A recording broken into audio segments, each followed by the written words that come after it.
Shalom Bapak Ibu Saudaraku, kita bersyukur Tuhan pertemukan kita di Selasa pagi ini. Tentu ini adalah anugerah dan berkat dari Allah buat saudara dan saya. Maka mari kita yang mensyukuri akan kebaikan Tuhan ini, kembali kita bawa kesediaan kita untuk menerima firman-Nya. Kita awali dengan doa saudaraku, mari kita berdoa. Tuhan Yesus, terima kasih karena dari waktu ke waktu Engkau selalu ada untuk kami. Hadir-Mu memberikan kami kekuatan dan semangat untuk dapat memaknai kehidupan yang Engkau anugerahkan. Mari Tuhan, kami yang kembali bersedia menerima firman-Mu, Engkau urapi agar lewat urapan sayang Tuhan, firman ini akan selalu ada pada kami dan kami lakukan seturut dengan kehendak-Mu demi untuk kemuliaan nama-Mu. Untuk apa yang kami minta ini Tuhan, berfirman-Lah, karena kami sedia mendengarkannya. Demi Yesus Tuhan kami. Amin. Saudaraku, bacaan Alkitab kita di Selasa pagi ini terambil dari kitab 2 Korintus 4 ayat 16 hingga 18. Firman Allah dibacakan demikian. Sebab itu kami tidak tawar hati, tetapi meskipun manusia lahiriah kami semakin merosot, namun manusia batinia kami dibaharui dari hari ke hari. Sebab penderitaan ringan yang sekarang ini mengerjakan bagi kami kemuliaan kekal yang melebihi segala-galanya, jauh lebih besar daripada penderitaan kami. Sebab kami tidak memperhatikan yang kelihatan, melainkan yang tidak kelihatan. Karena yang kelihatan adalah sementara, sedangkan yang tidak kelihatan adalah kekal. Saudaraku, tema renungan kita di pagi ini tertulis dalam Sabda Bina Umat demikian. Penderitaan yang sementara tak berarti dibandingkan sukacita yang kekal. Penderitaan yang sementara tak berarti dibandingkan sukacita yang kekal.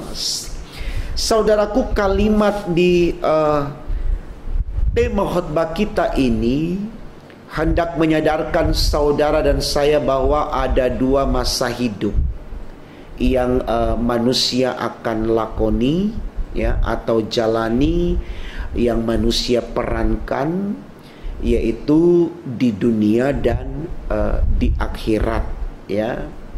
Dan selalu dibahasakan dalam iman Kristen, bahkan juga kepercayaan-kepercayaan yang lain, ya, artinya di luar dari Kristen, selalu mengatakan yang selama-lamanya itu bukan di dunia, tapi sesudah di dunia. Kalau kita bahasakan secara rohani atau iman Kristen, kehidupan yang kekal, kehidupan yang abadi, ya. Itu alasan kenapa kemudian ada dua kata yang dibedakan antara kehidupan yang fana dengan kehidupan yang baka. Nah, saya pikir ini baik Bapak Ibu Saudaraku untuk kita renungkan, supaya kita mulai berpikir tentang kedua kehidupan yang berbeda ini, yaitu dunia dan akhirat,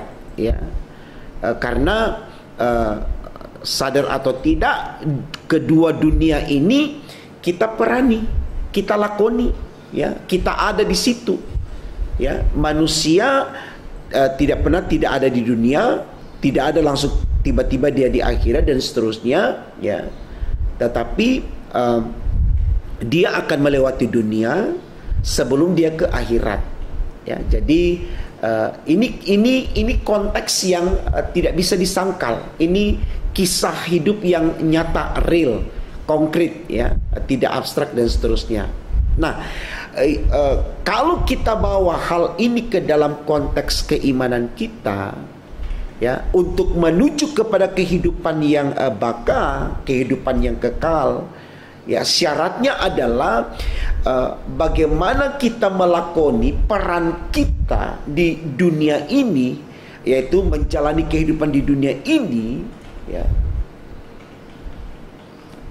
itu berdasarkan kehendak Allah.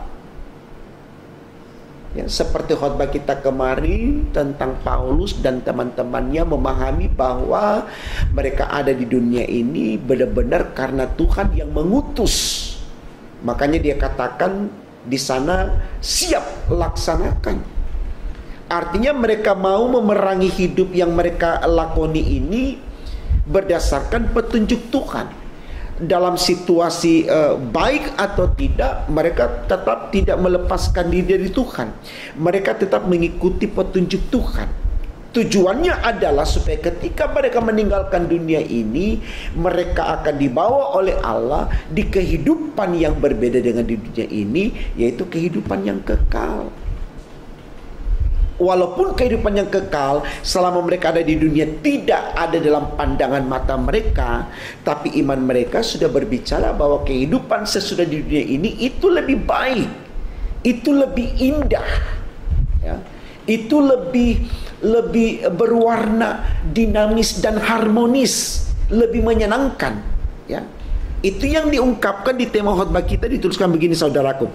Penderitaan yang sementara, itulah dunia, tak sebanding dengan sukacita yang kekal, yaitu kalau kita meninggalkan dunia lalu masuk ke dalam kehidupan yang kekal.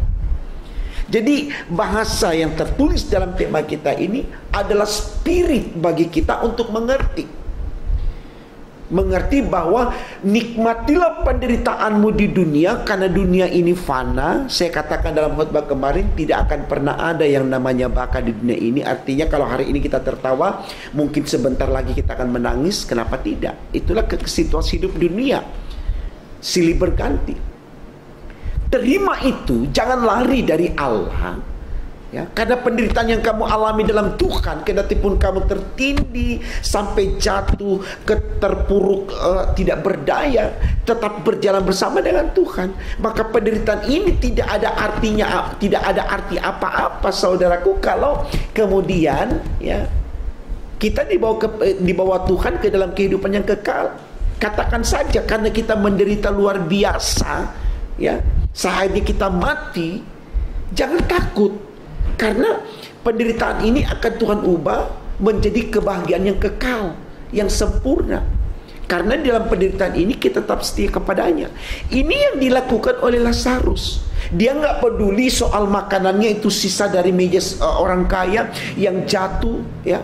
Dia harus makan itu, atau mungkin makanan yang diberi kepada hewan dia harus makan. Dia nggak peduli karena dia hidup dengan iman, bukan dengan makanan. Karena dia tahu yang menyelamatkan dia itu imannya, bukan makanannya. Saya pikir ini baik sekali saudaraku, supaya kita mulai memikirkan hal-hal yang tidak kelihatan, yaitu kehidupan sesudah dunia ini. Dan itu hanya bisa kita lakukan kalau kita punya iman. Kalau kita punya iman. Kalau kita tidak punya iman, kita tidak akan mengakui apa yang ada di kehidupan sesudah di dunia ini. Persoalannya saudaraku, saya katakan dalam khotbah kemarin, semua manusia akan mati. Nah, bagaimana kehidupan sesudah mati? Disitulah kita berbicara tentang kehidupan yang kekal. Dan sekali lagi kita hanya bisa melihat kehidupan yang kekal atau kehidupan yang baka sesudah di dunia ini kalau kita punya iman. Ibrani 11 ayat 1 katakan, iman adalah dasar dari segala sesuatu yang kita harapkan, dan bukti dari segala sesuatu yang tidak kita lihat. Tidak kita lihat, tapi kita harapkan, kita yakini, gitu loh. Nah, ini kan yang disindir oleh Yesus kepada Thomas. Ketika Thomas disampaikan oleh teman-temannya, murid-murid yang lain, Yesus sudah bangkit, dia katakan, oh saya tidak mau percaya kalau Yesus sudah bangkit sebelum saya melihat bekas paku di tangannya dan seterusnya, bekas tusukan tombak di lambungnya, bekas tusukan paku di kakinya. Lalu Yesus datang memperlihatkan kepada Thomas, nih lihat. Tapi ingat ya, berbahagialah orang yang percaya kepadaku walau tidak melihat lalu percaya, daripada nanti melihat baru percaya. Jadi jangan kita minta Tuhan tunjukkan dulu baru kita mau kerja. Kerjakan saja sepanjang itu maunya Tuhan. Mau membawa kita kepada penderitaan karena kita berbuat baik, kita selalu punya perasaan kepada orang, bela rasa dan seterusnya, lakukan saja. Jangan mempertimbangkan untung atau rugi, karena pasti pekerjaan dalam Tuhan upahnya adalah sorga. Jangan pikirkan soal makanan minuman. Firman Tuhan sudah katakan manusia tidak hanya hidup dari roti saja, tapi dari kasih karunia Allah. Ya. Ini yang disemangati oleh Paulus. Coba kita lihat kembali bacaan kita, saudaraku, ya. Ayatnya yang ke-16 dibilang gini. Sebab itu kami tidak tawar hati. Garis bawahi kata tidak tawar hati, artinya dia tidak pernah takut, dia tidak pernah gusar, dia tidak pernah gelisah, dia tidak pernah was-was. Dia betul-betul siap laksanakan seperti tema yang kemarin, ya. Tetapi meskipun manusia lahirnya kami semakin merosot, namun manusia batinnya kami dibaharui dari hari ke hari. Sebab penderitaan ringan yang sekarang ini mengerjakan bagi kami kemuliaan kekal yang melebihi segala-galanya. Jadi penderitaan kita ini, saudaraku, yang kita alami di dunia ini, saudaraku, itu cara kerja Allah untuk mempersiapkan kita menuju kepada kebahagiaan yang kekal. Jadi jangan karena penderitaan yang kecil ini lalu kita meninggalkan Allah. Allah sedang bekerja kepada kita, ya. Itulah salib kita, ya. Itulah salib kita, saudaraku. Kalau kita baca dalam kitab Injil Markus pasalnya yang ke-8 ayat 34, di sana Yesus katakan, setiap orang yang mau mengikut aku, ia harus menyangkal diri. Yang kedua, dia harus memikul salib. Jadi salib itu identik dengan penderitaan, bukan berarti kutuk, tidak.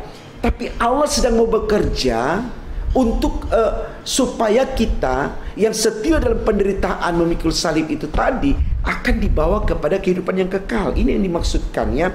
Jauh lebih besar daripada penderitaan kami, ya. Sebab kami tidak memperhatikan yang kelihatan, ya. Di sini Paulus dan teman-temannya tidak melihat kehidupannya di dunia yang kelihatan, real, konkret, ya.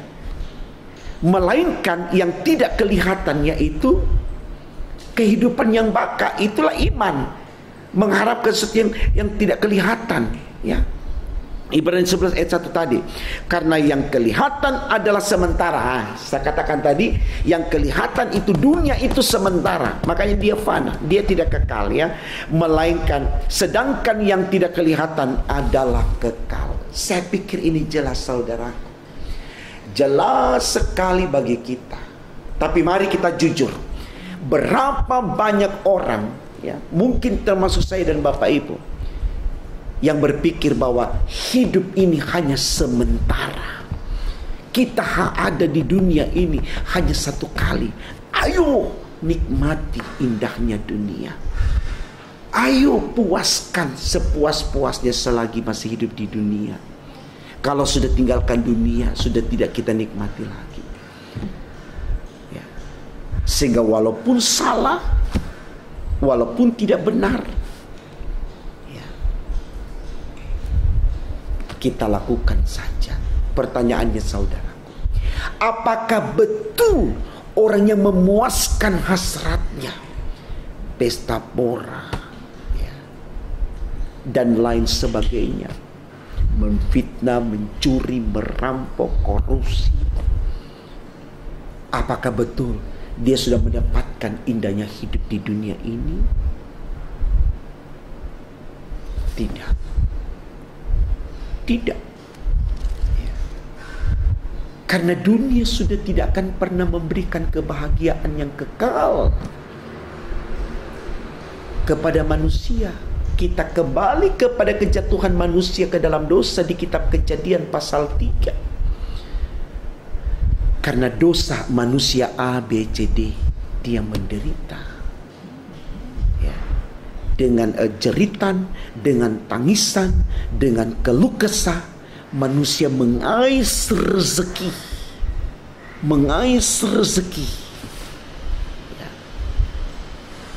untuk memuaskan hasratnya. Tidak ada Tidak ada orang yang tidak menangis dalam hidup ini, saudaraku.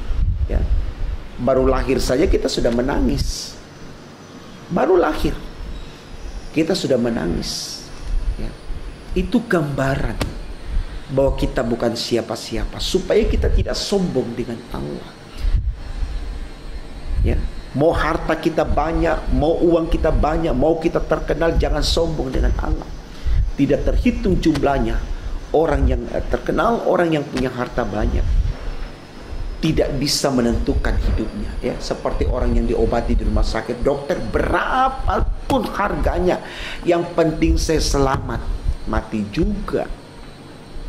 Dokter bukan Tuhan. Tuhan bukan dokter. Tapi Tuhan yang menentukan hidup manusia, bukan dokter. Andalkan Tuhan. Andalkan Tuhan, saudara, dalam langkah hidup kita ini. Sertakan Tuhan. Sebelum kita masuk minggu Adventus, sebelum kita masuk minggu Natal, sebelum kita masuk di tahun yang baru meninggalkan 2020 yang penuh dengan kisah yang memilukan hati, yang hendak menyadarkan manusia, sadarilah, engkau ada di dunia yang penuh dengan penderitaan. Tidak ada orang yang tidak menderita sekarang, saudaraku. Bukan karena COVID. Banyak hal. Jangan sombong. Jangan pernah berusaha cari zona nyaman. Jangan. Mau bersembunyi dimanapun. Penderitaan mengejar saudara dan saya. Hadapi penderitaan. Nikmati penderitaan. Di situ ketika kita nyatakan iman kita, Tuhan sedang bekerja untuk kita, untuk menggantikan penderitaan kita menuju kepada kehidupan yang kekal. Itu yang disebutkan di tema kita, dan itu yang disebutkan di dalam ayat yang ke-18 bacaan kita. Semangat, siap menerima kenyataan apapun, yakin Tuhan yang Immanuel menyertai dan memberkati kita. Tuhan memberkati firman-Nya. Amin. Kita berdoa, saudara. Terima kasih Tuhan untuk semua kebaikan-Mu. Berkati kami terus Tuhan dengan apa yang ada pada kami. Kami ini lemah, kami ini terbatas Tuhan. Tapi kami percaya ketika kami pasrahkan hidup kami kepadamu, ketika kami andalkan Engkau Tuhan, kami akan kuat. Kami akan mampu untuk melakukan yang baik. Dalam Tuhan kami bisa, karena Engkau luar biasa. Jangan tinggalkan kami Tuhan. Sayangi kehidupan kami Tuhan, dalam rumah tangga kami, dalam keluarga kami, dalam pelayanan kami, dalam pendidikan kami, dalam pekerjaan kami, dalam pergaulan kami, di mana saja Engkau utus kami Tuhan. Jaga, lindungi kami, jauhkan dari orang-orang jahat dan kuasa-kuasa kegelapan, demi untuk kemuliaan nama-Mu Tuhan. Mari Tuhan Yesus, Engkau berkati kami terus demi untuk kemuliaan nama Tuhan. Terima kasih, kami siap melangkah hari ini dalam keyakinan Tuhan bersama dengan kami. Haleluya, puji Tuhan. Amin.